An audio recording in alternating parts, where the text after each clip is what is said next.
Hey y'all, this is Walker Montgomery and welcome to my new YouTube series, Whiskey Wednesday. We are here at the beautiful Amston Bourbon Bar in downtown Versailles, Kentucky. I've got two good friends of mine as my guests today, Mr. Jon Rabinowitz and Charlie O'Connor. We're going to be drinking some bourbon and talking about life, so y'all stay tuned.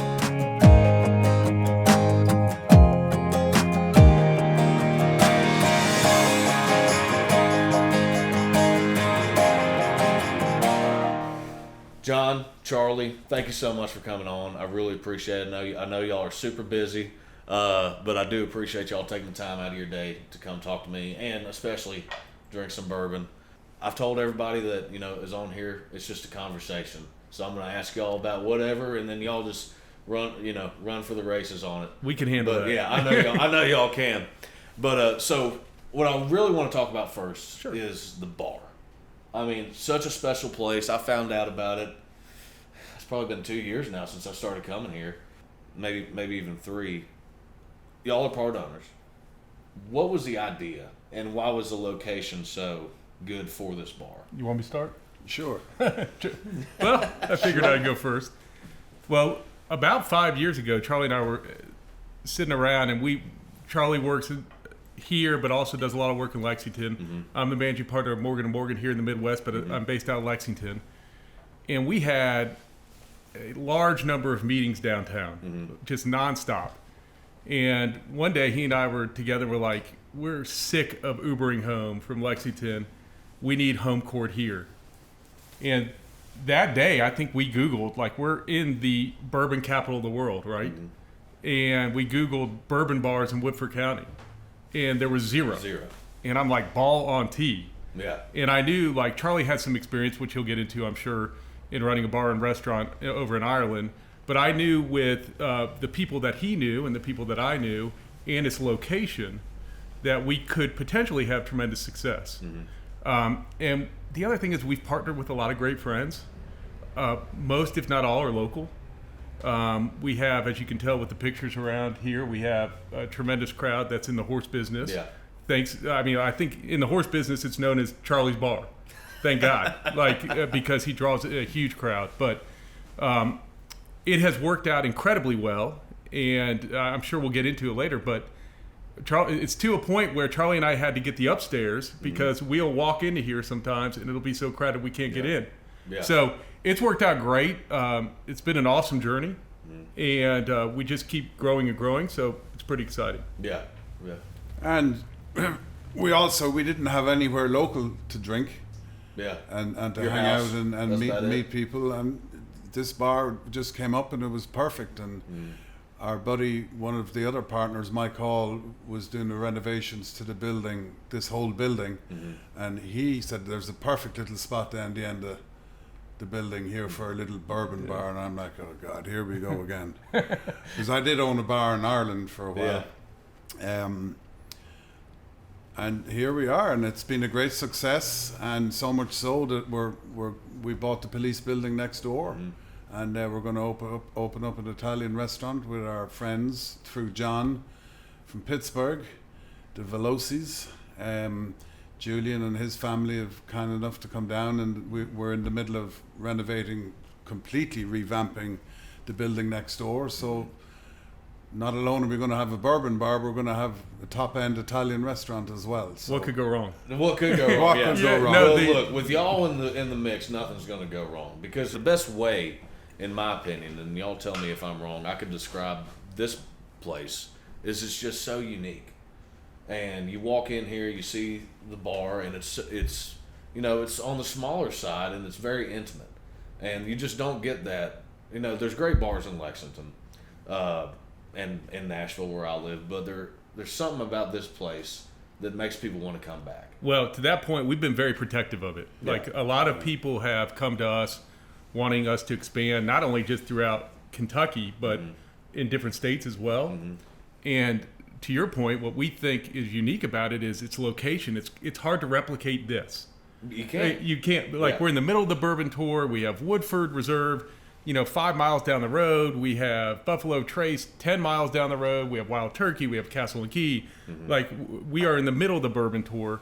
And it's really in the heartbeat of bourbon country, and now it's the Napa Valley of the Southeast. It's been a great journey. And to add, all the local horse farms as well. It's just a very unique. Yeah. It's a very unique area. You have the nicest farms and the best stallions in the world, standing within 10 miles from here. I work for Coolmore America. I'm the director of sales there, and we've Justify and American Pharaoh there, the Triple Crown winners. We've Derby winners, we've champion 2-year-olds. So the whole thing combines very well together. Yeah. Bourbon and horses. And Keeneland down the road during the meet in Keeneland, this place gets crowded. Yeah. And during the summer, out the front there is... And people will always say, oh, if it was a little bit bigger, but we don't want to get it bigger. This is a perfect size. We have a big overflow during the summer. And we've had some great nights here. And it's the combination of the lawyers from John's offices all over. He brings a big crowd in, and we have a great horse crowd that comes in here. A lot of trainers come in here, a lot of jockeys come in here. Yeah. And it's becoming the hot spot after the races. It's the place. So this, it really is. It's a very unique bar, as we said before, and we just love it. It kind of reminds me of an old little Irish bar. Yeah, yeah. So yeah, we couldn't be happier with the way things are going. And I'll tell you what, this downtown, the stars are kind of aligned for us as well, because we have a lot of like-minded individuals that are investing in buildings in downtown, investing in businesses, and Charlie and I are big advocates of more restaurants, more bars. Let's bring more people to downtown. And so we'd love if somebody else opened up a bourbon bar as well. The more the better. So we just think the trajectory of this town in 5 years, while it'll keep its small town charm, it will somewhat be unrecognizable in terms of what they have planned for future development down here. It really will. I mean, our bar, luckily for Charlie and I, has become a kind of a destination spot for bourbon enthusiasts. But the whole downtown as a whole will be a destination spot for families, for people in the bourbon industry that love bourbon, in I'd say 4 to 5 years. That doesn't surprise me at all. And we were talking earlier before the interview where you've had some Hallmark movies coming here, actors and such. If I were to describe Versailles almost to somebody, it's almost like a Hallmark movie. It's got the small town charm. Yeah. Just beautiful, nice people, clean, and this just adds so much more to it. Well, I think that movie Elizabethtown was actually filmed in Versailles. In Versailles? Yes. Oh, really? I got you. The downtown is actually Versailles. I got you. But it's really awesome, and the restaurant coming in next to it is going to be special. I will tell you, and I'm going to embarrass Charlie a little bit. So it is. We can talk about the restaurant. It's called Velazzi's. We're real excited about it. We can get the details. But they're out of Pittsburgh. Yeah. They've been open for 60 years. They are close family friends of ours. We couldn't be more excited to have them in, and they know what they want, right? Like they, to a T, they know what has been successful for them. So we're doing what they directed us. But the night that we got the deal done, did you really have to go there? The night we got the deal done. Again, the name is Velazzi's. Yeah. We're all excited because we weren't sure. I mean, this is a big restaurant we're bringing to not just Central Kentucky, to bring to Kentucky at all. Like, that was a big decision for them to make and invest in us. And so we get it done, and we're at this unique kind of hotel bar called the Duquesne Club, celebrating with the founders and the current owners. And Charlie makes a toast, stands up, there's about 100 people in the room, and he announces, "I want everybody to know we are bringing Fazoli's to Versailles," and without skipping a beat, Mr. Velazzi stands up and he goes, "I'm Mr. Fazoli. We couldn't be more excited to come to Versailles." So, you remember that night? Yeah, I do. Yeah, I do. You don't let me forget it. Yeah. Hey, well, but that was my Irish little faux pas.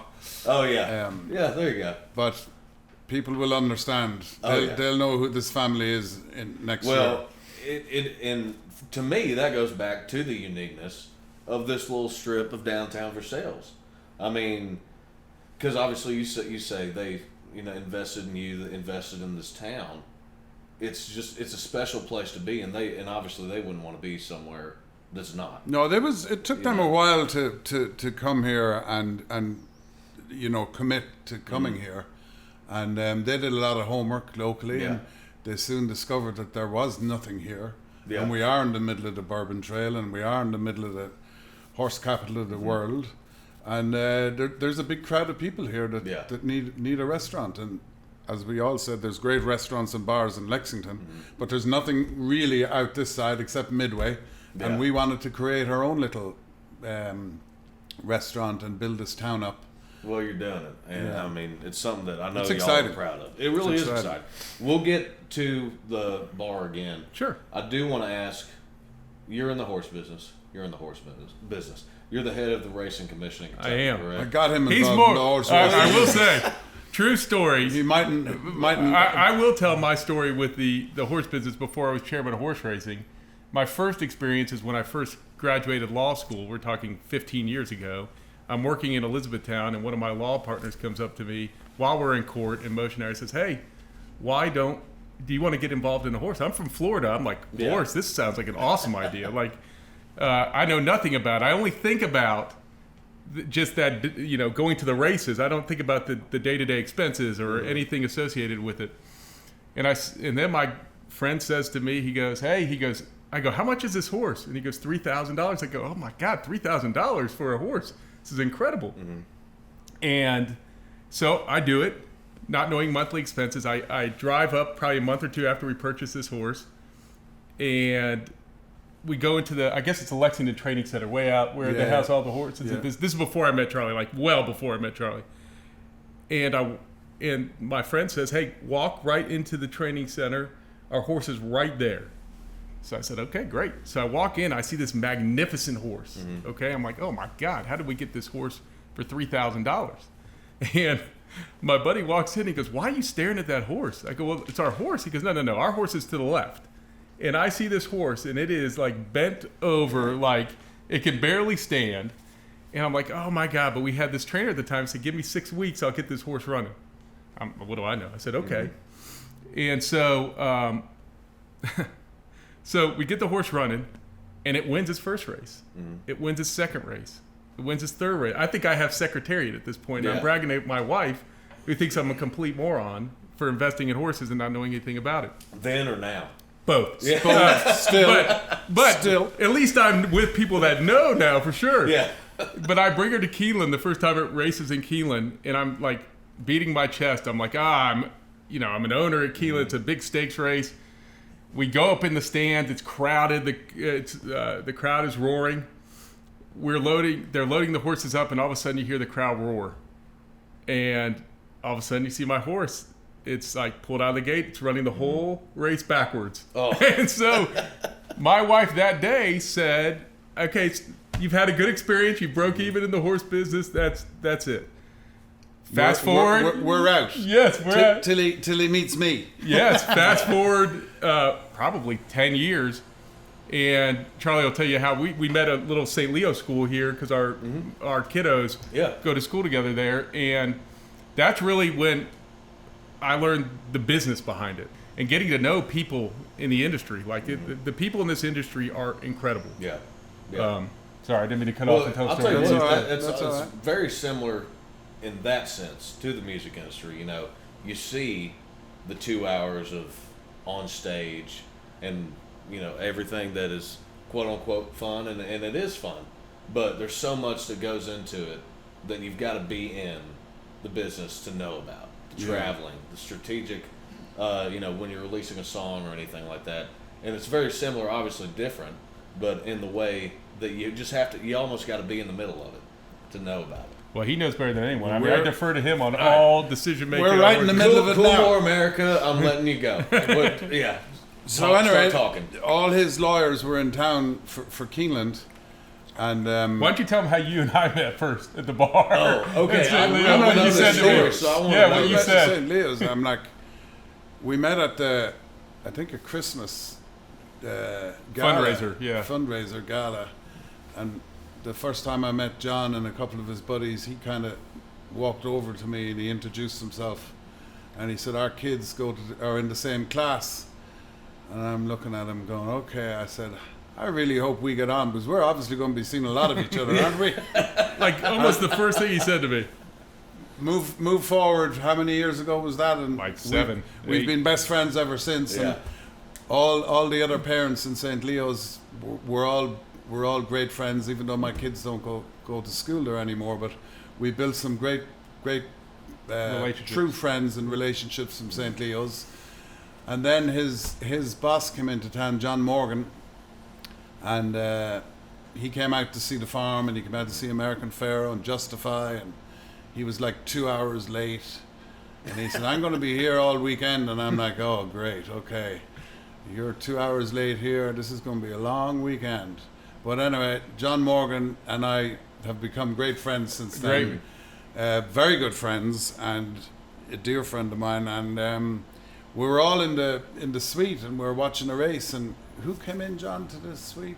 Wes Welker. Wes Welker came in, and he had a runner that day. And I mean, when he walked in, the buzz in the suite, like everybody was looking at him and saying, oh, you've a horse. And then somebody said, we should buy a horse with him. I said, to hell we will. I said, we'll buy a horse together, boys. So we formed For the People Racing Syndicate. Very dear friend of mine, Dick Brody's involved in it as well. And now we buy horses every September. We've had a runner in the Breeders' Cup. I was going to say, that's where Charlie screwed up. The first 3 horses he bought us, one of the first 3 ended up in the Breeders' Cup. So we're like, oh, this horse game, we're with the right partner. This is easy. She won a big race. She won a big race in Kentucky Downs, which was a $250,000 stake. And that was crazy. And they were all taken by the bug then. And there's no business like this business in the horse business. When you see your horse coming around the stretch in your colours and your name's on the thing, and she's coming up to win a race, it's an unbelievable buzz. And special thing. Yeah, the equine athletes it's just so amazing to watch. And the people involved, again, I can't say enough about like the people that we've met. I'm very lucky because my boss, John Morgan, and the Morgan family are very passionate about the industry, which allows me, like, because I'm still a practicing lawyer, like they understand how important this is, the signature industry of our state, this and bourbon, right? So, as Charlie mentioned earlier, as chairman of horse racing, it's a lot of time, and but they believe in making the Commonwealth better. They believe in this governor, who's a dear friend of ours, and so I've been fortunate enough to have their full support, which has been awesome. And have the support of have you guys and Winchell and a bunch of the industry leaders behind us. And we've really done if you look over the last couple of years since Charlie and I have been involved in the commission, my whole goal and his whole goal is to keep everybody in state. We never want people to leave. So if you look at some of the purses now, our Turfway purses are going to rival that of Santa Anita, are going to rival that of some of the biggest tracks in America. Yeah. And that was our smallest track. Like there was maidens running Turfway Park for 26,000 10 years ago, and now we're going to be running maiden races for 75,000, which is huge. So the Kentucky horse circuit, before people had to leave, when Keeneland was over and Churchill was over, and they used to go to Florida and they used to go to the fairgrounds, now they can stay here in the state of Kentucky and race all year round, and the racing just couldn't be healthier at the moment, and that's a lot of thanks to our governor, Andy Bashir, who really has a passion for this business, and and Damon Thayer. We had a lot of folks up in. We did it. That's purposeful. Charlie and I have learned that. a lot of folks up in Frankfurt are pro racing, and it's Speaker Osborne has been amazing. Speaker Osborne, they're all just fantastic, and it's made Kentucky the strongest. Well, and I mean, I know that you all know this. I don't know much about the horse industry. You're getting there. I'm trying. Well, I've been to Keeneland with y'all. I've been to the Breeders' Cup with us all. And the Breeders' Cup, Next step is you have a horse. Yeah, I can't believe you don't own one with Charlie by now. Well, Hey, let me get a number one real quick, and then you're on the way. But it does seem that we're starting to rival all those horse tracks and everything, but that's how it should be. Where Kentucky should be number one, and there's almost not an excuse where it isn't. If we're not number one, then what are we even doing? Yeah. In all sincerity, Charlie knows this. There have been some industry leaders that have said to me that they think it's incredible what we've done in Kentucky, how the purses are so large. But do I think the funding to these purses has hurt the industry as a whole? And I said, no. I'm chair of Kentucky horse racing. This is the signature industry in the state. We are 110% the best state to raise, breed, run horses. Anything. If anyone is watching here and they've never been to Keeneland, it's the most beautiful racetrack in the country. Absolutely. We're hands down. And then we're also very lucky to have the wonderful Churchill Downs up the road. And Turfway Park has been redeveloped, and they're building a new Kentucky Downs. Yeah. Ron Winchell and all his people there have not stopped spending money in Kentucky Downs. Turfway, Ellis Park is being redone, so we're going to have the nicest tracks, and Keeneland by far is one of them. Well, there's some things in life that just make sense, and making that happen is one of them. All right, y'all, we're going to take a break. Be sure to tune in next month for part 2 of this episode. There's also a police car outside right now, but don't worry about that. I'll see y'all next month.